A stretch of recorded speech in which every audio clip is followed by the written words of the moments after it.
If you're in a fairly big city and you actually stop and have a look at all the races that are available for you to run, it can be a little bit overwhelming. There's a lot to choose from. So today, I want to help you eliminate some of that confusion and come up with a targeted plan on what to look for in your next race. To get us started, I want to let you in on a little secret of mine. What I like to do at the start of each year is to sit down with a pen and paper and just eye off my target races. What are the runs that I want to do most effectively? Where do I want to be my fittest and my fastest?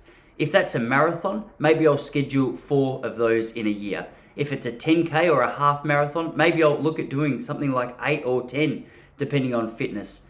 But your first goal is to clarify, okay, what are you actually working towards this year? That can serve as a little bit of a scaffold for the rest of the season. When you know where your target races are, you know how to build up and towards that, which is going to greatly dictate or change what particular races you use in the lead up to that race. Now, once you've got your scaffold in place, your next step is to ask yourself the question, okay, what would be of benefit to me to race in the lead up, maybe in the weeks or the months leading up to this?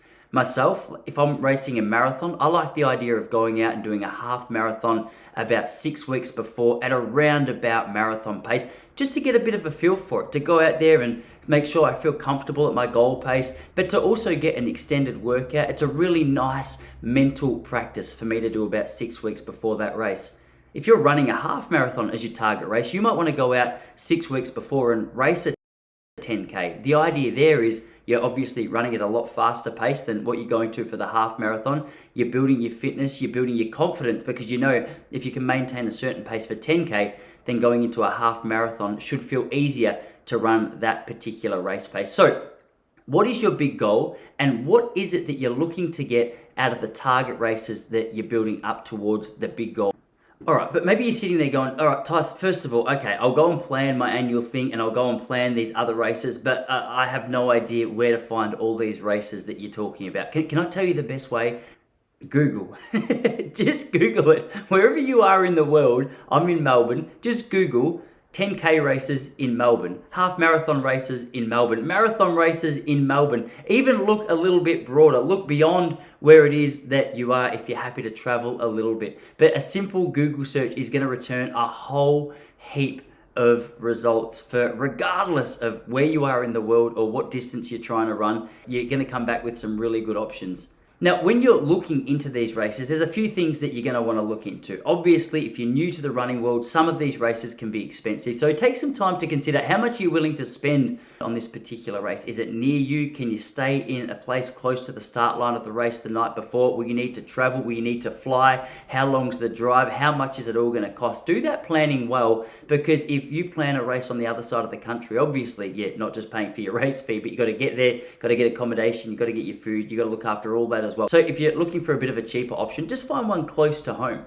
More than that, take into considerations the conditions, the weather of the place where you're running the race. You want the warm-up races to simulate to some degree the conditions of the race day of your big goal. The reason for that is obviously you don't want to get to your big goal and go, oh my gosh, I wasn't anticipating this rain or this wind or this cold or this heat.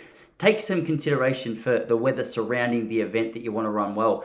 Obviously, you're going to run a lot faster if the place is a little warmer, known for its still condition on a relatively flat course. If you're trying to run a PB, you obviously don't want to be going out on a trail race or a really hilly course. You've got to find fast, flat courses where people are often running personal bests. You also got to consider training time. Maybe you haven't had a year to sit down and plan what races specifically you'd like to run. So don't throw anything on your plate which is a little too chaotic or leaves you feeling more stressed than what you need to do. Instead of doing that, allow yourself plenty of time to get fit and ready for the race. Maybe you can target some shorter races as your fitness builds up before you get to that big marathon or half marathon or whatever the ultimate overarching goal that you're currently trying to achieve is. Take the time that you need to do the training. It makes it such a more enjoyable process when you can just relax rather than feeling stressed about whether your fitness is up to it. The final thing, you're going to want to consider start time. Some races start at 5 a.m., some races start at 11 p.m. I mean, neither of those two are really my favorite. I like something around 8 or 9 o'clock so it's not too stressful in the morning. So